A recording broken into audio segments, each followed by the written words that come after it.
Assalamualaikum, salam sejahtera. Nuako, saya Hikmat Juni.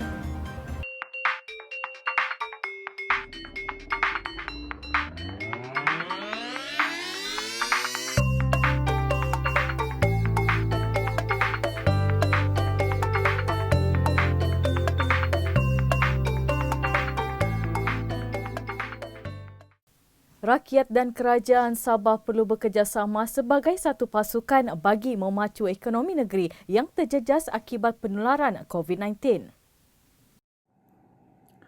Yang di-Pertuan Negeri Sabah, Tun Juha Mahiruddin berkata, kerjasama itu penting bagi memastikan usaha yang dilaksanakan berkesan selain kebajikan rakyat dapat dijaga dalam menghadapi pelbagai cabaran yang dibawa pandemik tersebut.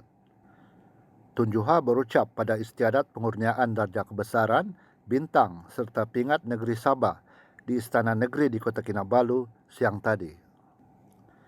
Turut hadir isteri beliau, Puan Nurlida Arem Jasni dan Ketua Menteri Datuk Seri Panglima Haji Jinor dan isteri Datin Juliah Salag. Serta ketiga-tiga timbalan Ketua Menteri Datuk Seri Bung Mokhtar Radin, Datuk Dr. Jeffrey Kitingan dan Datuk Dr. Joakim Gunsalam. Pada majlis itu, Kitingan yang juga Menteri Pertanian dan Perikanan Sabah yang dianugerahkan darjah kebesaran tertinggi Sabah, Seri Panglima Darjah Kinabalu, SPDK, yang membawa gelaran Datuk Seri Panglima, mendahului senarai 17 penerima anugerah hari ini. Sementara itu, yang di-Pertuan Negeri juga menyeru semua pihak agar memanfaatkan teknologi, khususnya platform dalam talian, bagi kelangsungan ekonomi rakyat dengan mengambil kira keterbatasan pergerakan akibat penularan COVID-19. Tun Juhar juga mahu rakyat mengambil langkah berjaga-jaga dan meningkatkan tahap pematuhan prosedur operasi standard bagi mengekang penularan pandemik itu. Tun Juhar turut mengucapkan tahniah atas pelantikan Datuk Seri Hajiji sebagai Ketua Menteri Sabah yang baru dan melahirkan keyakinan pemimpin bersatu Sabah itu akan dapat menghadapi pelbagai cabaran bagi memajukan negeri. Ketua Menteri Datuk Seri Panglima Haji Jinor hari ini berkata kerajaan negeri yang baru di bawah pimpinannya bertekad untuk memperhebatkan lagi momentum pembangunan negeri sebagaimana pernah dicapai sedikit masa dulu. Beliau berkata ini termasuk menambah baik kualiti hidup rakyat, menerusi pelaksanaan pelbagai program dan inisiatif meliputi pelbagai sektor, sambil memperkasakan pembangunan infrastruktur dan utiliti luar bandar serta meningkatkan kualiti pendidikan. Katanya, kerajaan Sabah juga komited untuk memberi perhatian terhadap sektor kesihatan dan modal insan, menambah baik kemudahan teknologi maklumat dan komunikasi, menyediakan lebih banyak perumahan mampu milik, serta mengurangkan kemiskinan, menambah peluang pekerjaan dan mempertingkat tahap keselamatan negeri.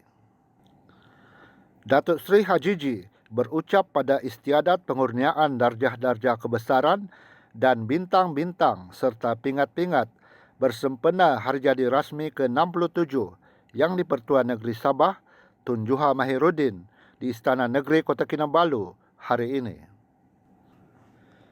Datuk Seri Hajiji juga bersyukur pilihan raya negeri Sabah yang ke-16 berlalu dengan aman serta tenteram dan berkat restu serta sokongan yang di-Pertuan Negeri, kerajaan negeri baru telah dibentuk.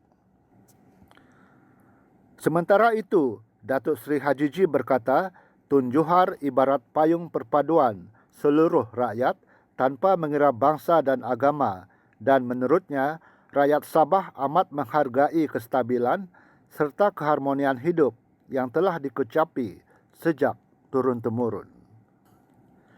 Datuk Seri Hajiji mewakili rakyat Sabah mengucapkan selamat ulang tahun kepada Tun Juhar dan mendoakan yang di-Pertuan Negeri Sabah dipanjangkan umur dan sentiasa dalam keadaan sihat walafiat serta sejahtera. Ketua Menteri turut mengucapkan tahniah kepada semua penerima darjah kebesaran, bintang dan pingat kehormatan negeri dan berharap mereka akan menyemarakkan lagi semangat serta iltizam untuk terus berbakti sekaligus memperkukuhkan usaha, memajukan dan memakmurkan Sabah.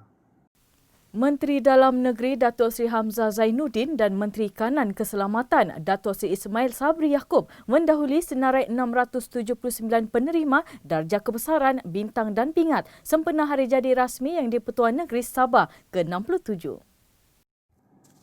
Hamzah dan Ismail menerima darjah kebesaran tertinggi Sabah, Sri Panglima Darjah Kinabalu, SPDK, yang membawa gelaran Datuk Seri Panglima. Turut menerima SPDK adalah Timbalan Ketua Menteri, Datuk Dr. Jeffrey Kitingan dan Setiausaha Kerajaan Negeri, Datuk Safar Untung.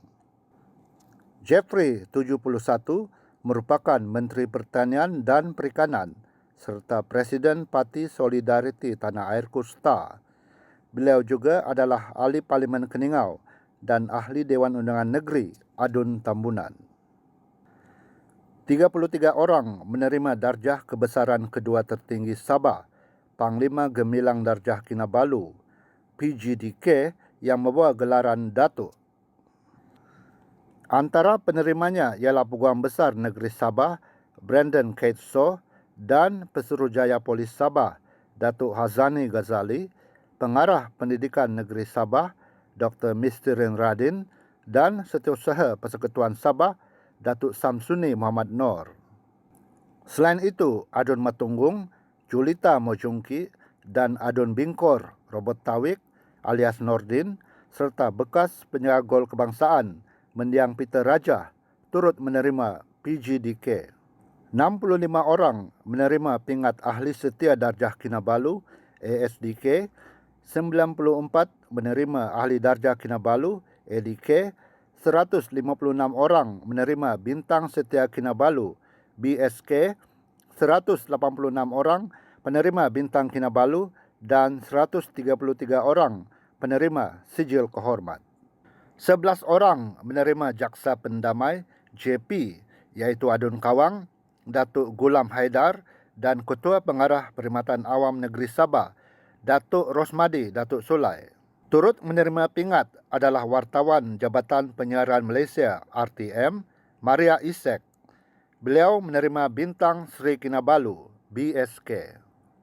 Timbalan Ketua Menteri Datuk Dr. Jeffrey Kitingan memberi jaminan bekalan makanan kepada rakyat di Sabah tidak akan terjejas dengan pelaksanaan kawalan rentas daerah yang berkuat kuasa hari ini sehingga 16 Oktober depan.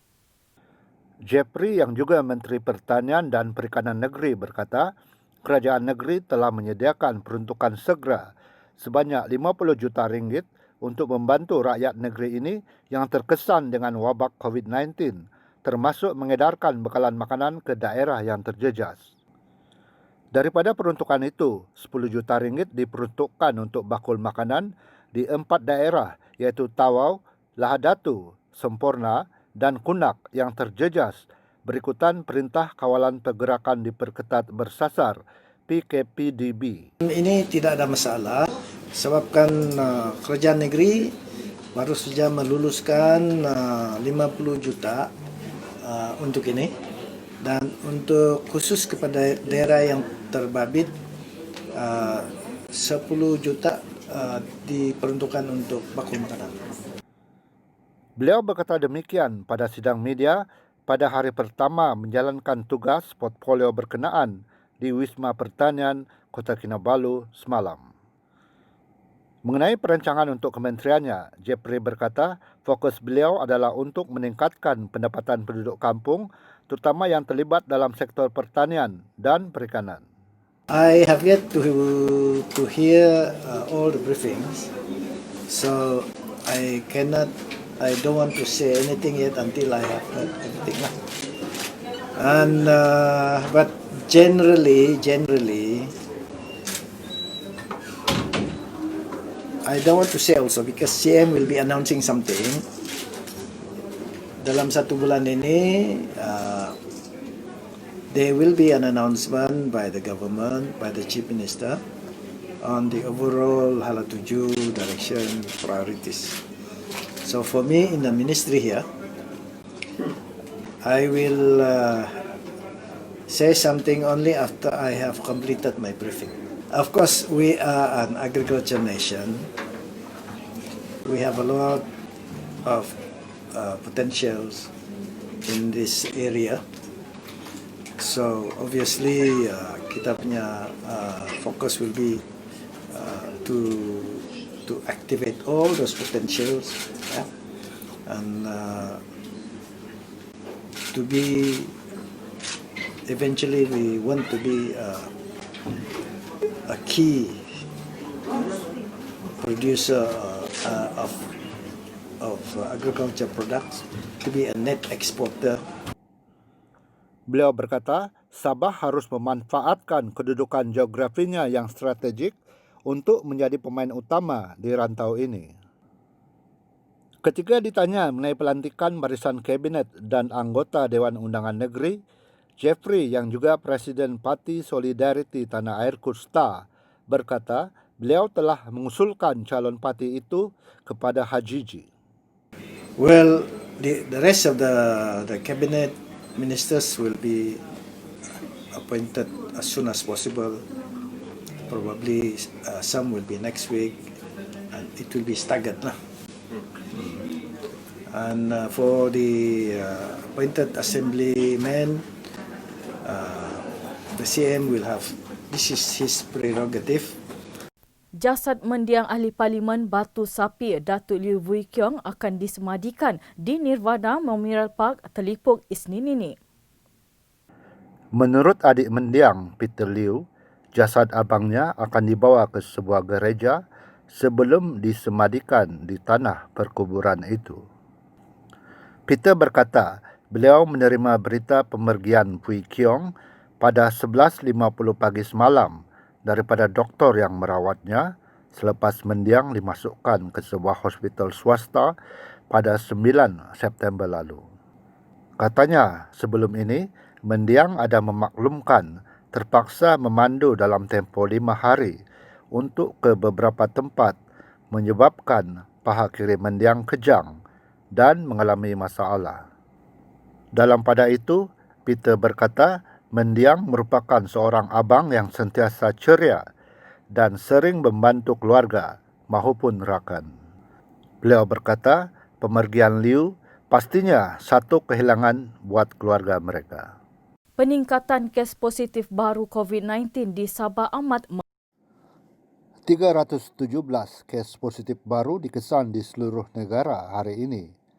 Sabah merekodkan 155 kes, menjadikan kes kumulatif COVID-19 di negeri ini mencecah 2,263 kes.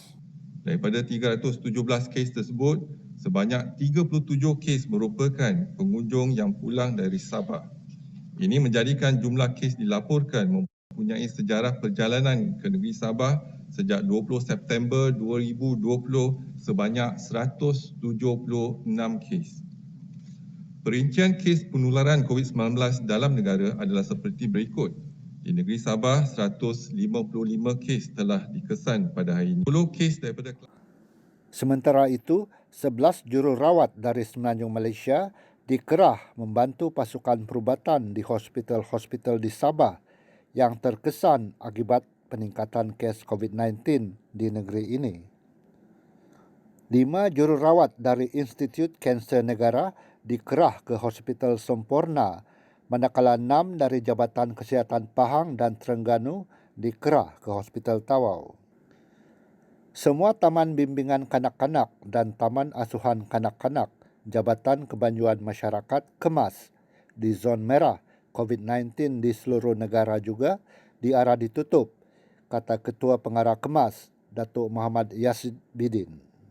Sekian berita BTTV malam ini. Terima kasih. Terubuk Cak Kita.